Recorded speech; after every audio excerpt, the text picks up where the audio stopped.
So today is, you say an easy day, but this is a typical Wednesday for me. Is pretty much a running in the morning. So I ran 90 minutes this morning, and now we go into a gym session, and then I always have physio every Wednesday as well. So yeah, heading to Dave's gym. Dave has done a great job with kind of building his own gym at the back, and it's great for he's got everything we need to do the work, but we have to, and it's been great for Dave as well, just getting him a bit stronger.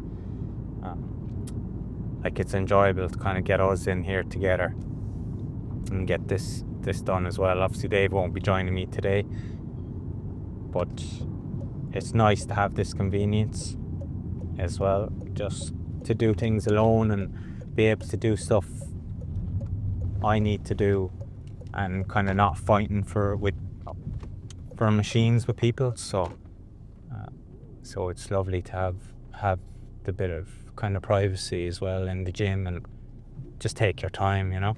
Hello. You're gonna have to let us in here first. That's your welcome. She'll be excited. Well, Harry. So this is it, and they have everything here. Dave has done well of kind of building this himself, so it's got everything you need. Do you follow a plan, or do you plan it yourself? I usually follow a plan. At the moment, I'm kind of just doing a lot of kind of the basic winter stuff that we would have done. Jared O'Donnell does all our gym plans, so generally I'd be following Jared's stuff. I think for a lot of runners, starting the gym can be fairly intimidating, so but kind of once you have a plan and a structure and just get familiar with machines and exercises, that makes life a lot easier. I think things like the elliptical is great for people who want to kind of increase their volume but are at risk of injury. So it's a great one to get into volume, get into time. And I've done it before, where I've come off injury and loads of time on the elliptical, and I've got very fit off it. Surprising, you know.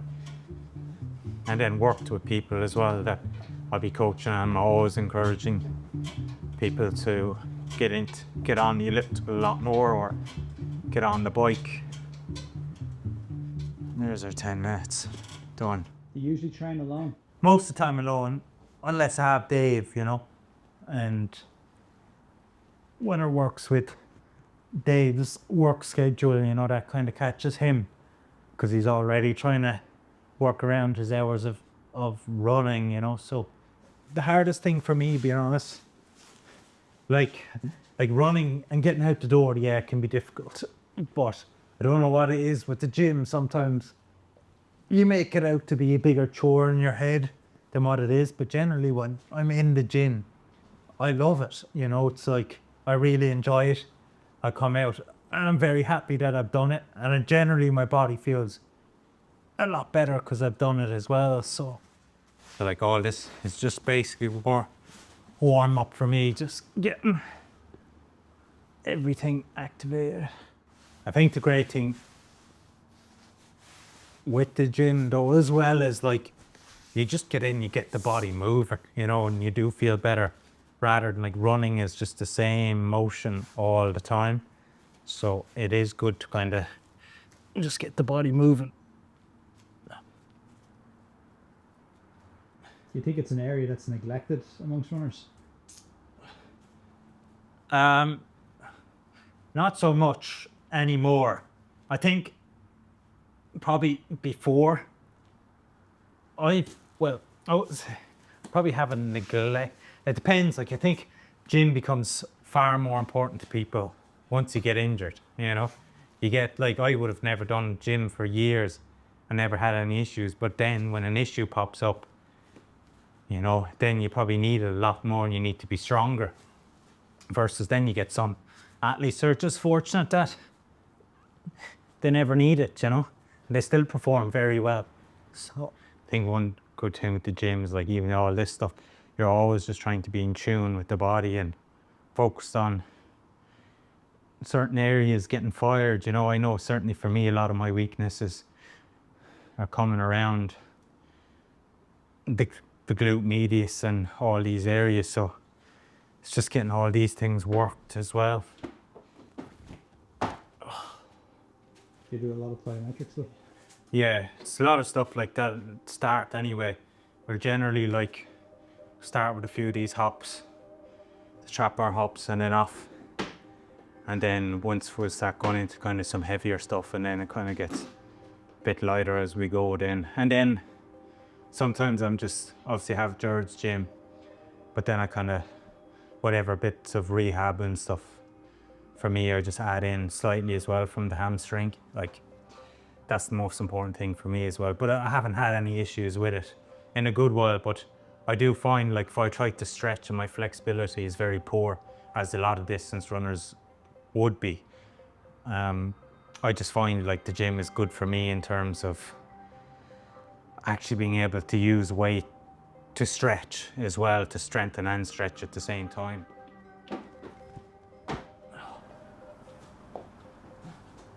I think another thing that a lot of us distance runners struggle with in the gym is actually taking recovery.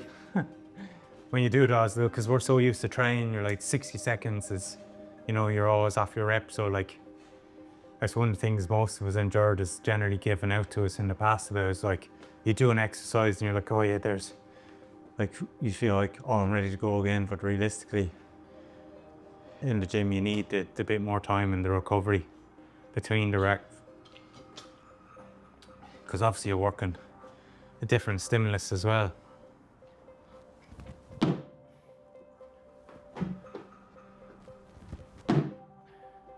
This is the basics of our gym anyway. Like when I get into winter, you're just doing more volume and kind of a bit lighter weight.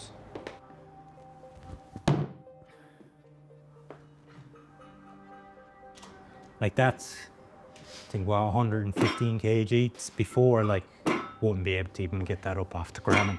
Do you take any supplements? I would generally try to take like 5 grams of creatine or so a day.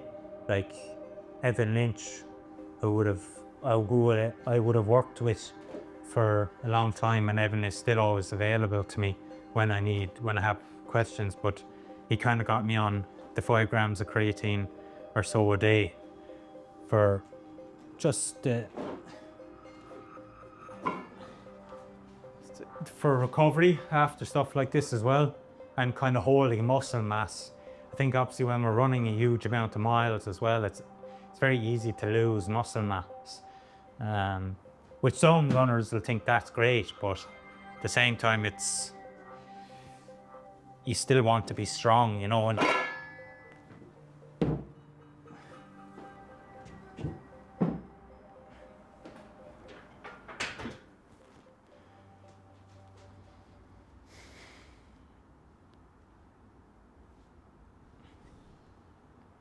You finish with the core exercises, yeah? yeah, it's a couple of minutes, and we'll do sometimes some shoulder taps and stuff. But we're running out of time, so I'm just going to do these dead bugs.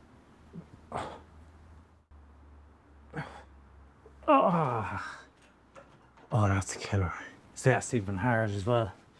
You're trying to keep your back stuck to the ground as well, you know, not let the back do all the work and let the core do it. But that's generally what we'd finish up with. So here at the end, and maybe 1 or 2 more kind of core stuff as well, we would generally finish with. But I'm happy to call it at that today, so we can get the physio on time. And you're locked in then for good. Yeah, so gym session done. Now we're heading down to physio. So as I generally have a short window between those two, I have very kind of close to each other. So since I've been in college, I religiously get a massage every week, you know. And obviously Kenny is very good as well, because like he's very good if any little issues come up as well, that we'll do the rehab, we'll do the work as well, and he'll work with me and give me any exercises that I need to do to kind of help. Short spin.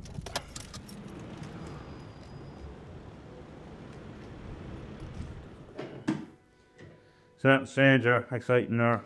No, just I just definitely the bone, like the calves and quads is just Usual. getting a bit tight, yeah. How's that there now? A bit tight. It's tender, yeah. Have you been working with Sean for long, Kenny? Good few years now, Sean, isn't it? Yeah.